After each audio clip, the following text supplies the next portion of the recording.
नाक से नाभि तक 50 सांसों का रहस्य। दोस्तों, अगर आप भी ध्यान कर रहे हैं लेकिन ध्यान में प्रवेश नहीं कर पा रहे, आपने बहुत बार प्रयत्न कर लिया लेकिन फिर भी आपको ध्यान के कोई भी अनुभव नहीं हो रहे, इसका सबसे बड़ा कारण है कि आपके इस स्थूल शरीर में ध्यान की वह ऊर्जा बन ही नहीं रही जो आपको ध्यान की गहराइयों तक ले जाए।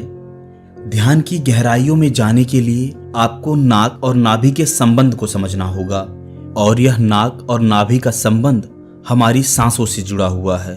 वे सांसें जो हमारे जीवन का मूल आधार हैं, वे सांसें जिनसे हमारा यह स्थूल शरीर कार्यशील हो पाता है, वे सांसें जिससे हम अपने भीतर समस्त अनुभूति कर पाते हैं। क्योंकि जब तक हम मनुष्य अपने सांसों का सही से इस्तेमाल नहीं करेंगे, तब तक हम ध्यान के कोई भी अनुभव को नहीं पा सकते।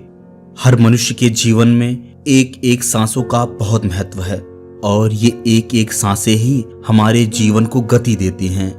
अब हमारे जीवन में किस दिशा में गति हो रही है, इसका निर्धारण भी हमारी सांसें करती हैं।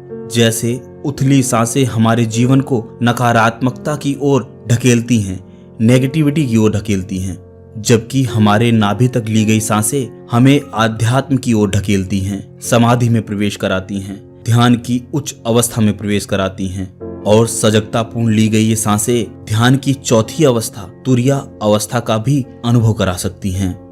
लेकिन इन सभी अनुभवों को आप तभी कर सकते हैं जब आप अपने सांसों के सही इस्तेमाल को समझ लें। यदि आप मेरे द्वारा बताई गई विधि से 50 सांसें लेते हैं, तो मैं इस चीज की गारंटी देता हूं कि आपकी सांसें आपके नाभि से चलने लगेंगी, और नाभि से चल रही सांसें आपके अंदर एक ऐसी ऊर्जा का निर्माण करती हैं जो आपको आध्यात्म और स्पिरिचुअलिटी के प्रति अवेयर करती हैं, जागरूक करती हैं।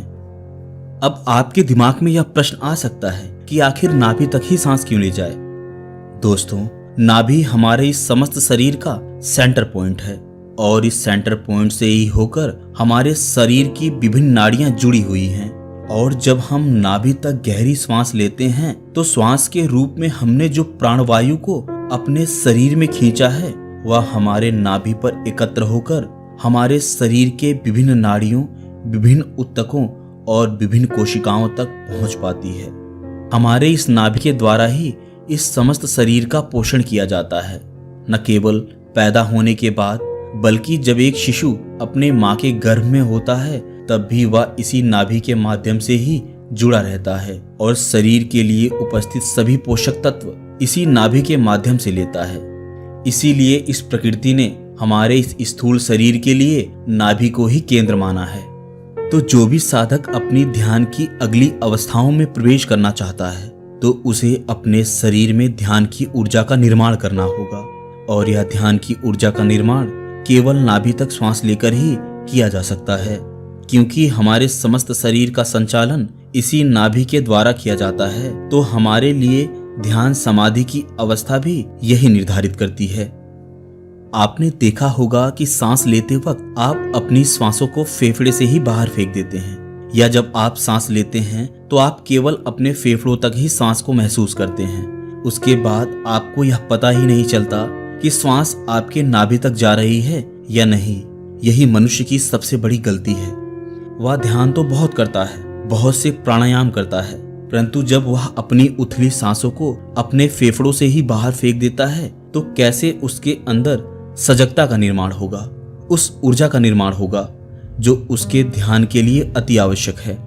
नाभि तक सांस लेना केवल एक साधक के लिए आवश्यक नहीं, बल्कि प्रत्येक मनुष्य के लिए आवश्यक है। क्योंकि आपके जीवन में आ रही विभिन्न परेशानियां, उनका कारण आपकी उथली सांसें ही हैं। व्यक्ति अपने जीवन में बहुत से निर्णय ऐसे ही ले लेता है, उन पर विचार नहीं करता, क्योंकि उसके जीवन में विचार शक्ति का अभाव है। विचार शक्ति का अभाव इसलिए है क्योंकि वह इतना उलझा हुआ है कि वह कभी अपने भीतर झांक कर देखता ही नहीं। साक्षी भाव कभी वह हो ही नहीं पाता। जब तक आप साक्षी ना हो सके, तब तक आप स्वयं को कैसे जान पाओगे, अपने विचार, अपनी आदतों को कैसे पहचान पाओगे। हर व्यक्ति स्वयं में बदलाव करना चाहता है, लेकिन उसको बदलना क्या है वह यही नहीं जानता। उसका मेन कारण है कि उसने कभी अपने आप को देखा ही नहीं, सजगता का भाव उसमें आया ही नहीं।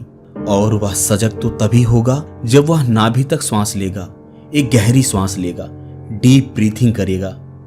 डीप ब्रीथिंग का केवल यही फायदा नहीं, बल्कि आपके जीवन में हो रही अनिश्चितता, अनिद्रा, अनियमितता और इसके साथ साथ चिड़चिड़ापन भी गहरी सांसों के माध्यम से दूर किया जा सकता है।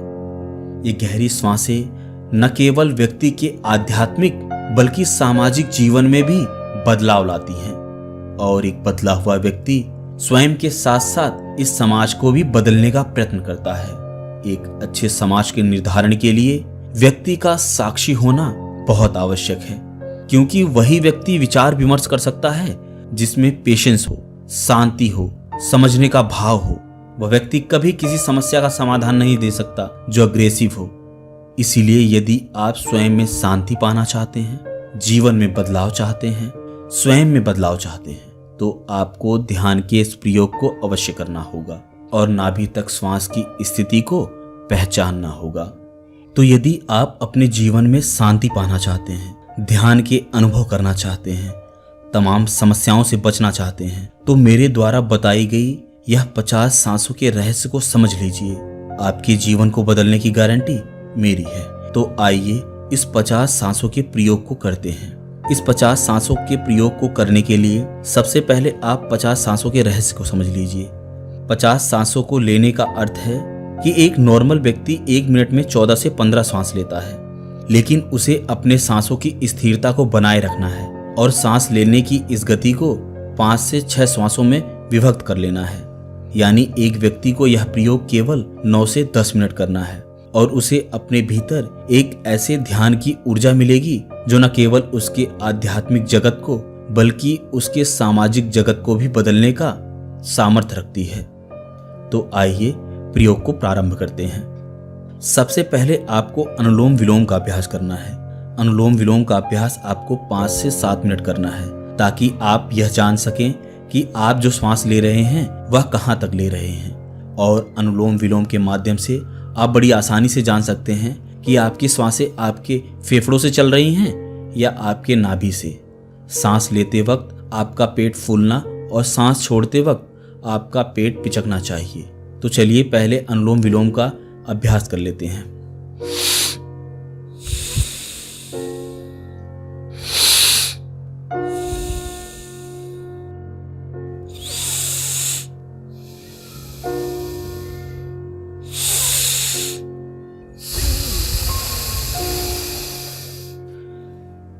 तो जब आपको लगे कि आपकी सांसें स्थिर हो गई हैं और आप नाभि तक सांस ले पा रहे हैं, तब आप सुखासन में बैठ जाइए।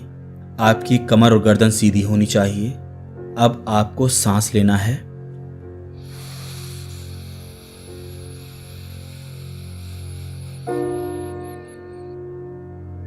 सांस को रोक कर रखना है जब तक आप रोक सकें।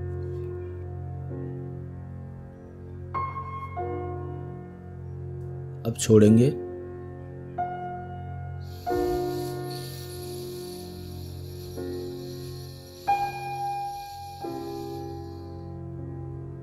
फिर लेंगे।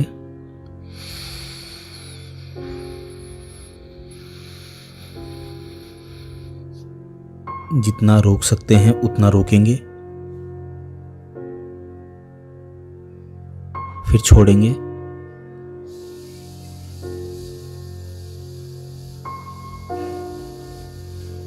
ऐसा ही जब आप 10 मिनट कर लेंगे, तब आप देखेंगे कि आपके शरीर में एक झंझनाहट सी पैदा हो रही है, एक ऐसी परम शांति जिसमें आप स्वयं को जानने का प्रयत्न करेंगे। कुछ लोगों के कान में झींगुर की सीटी जैसी आवाज़ भी सुनाई दे सकती है। तो आपको इस चीज़ से डिस्ट्रैक्ट नहीं होना है, क्योंकि आप पहली बार ऐसा कर रहे हैं, इसलिए आपके शरीर में यह विभिन्न हलचलें हो रही हैं। तो इसका नियमित अभ्यास करने से आपको एक परम शांति महसूस होगी। गुस्सा आना बंद हो जाएगा, आपका चिड़चिड़ापन दूर हो जाएगा, सभी से आप प्रेम भाव होकर देखेंगे। आप सांस लेते वक्त जब अपनी सांसों को सजगतापूर्ण देखते हैं, तब आप स्वयं में साक्षी भाव का दर्शन कर पाते हैं और यही साक्षी भाव आपके जीवन को बदलने का कार्य करती है। लेकिन एक सावधानी बरतनी है। जिन लोगों को सांस लेने में समस्या है, डायबिटीज़ की समस्या है, या उच्च रक्तचाप की समस्या है, ऐसे लोग इस प्रयोग में थोड़ा बदलाव कर सकते हैं। वे सांसों को ज़्यादा देर तक ना रोकें। इस प्रयोग के दौरान आपको जो भी अनुभव हो, आप नीचे कमेंट सेक्शन में ज़रूर लिखिएगा। मिलते हैं किसी और वीडियो में, तब तक के लिए नमस्कार।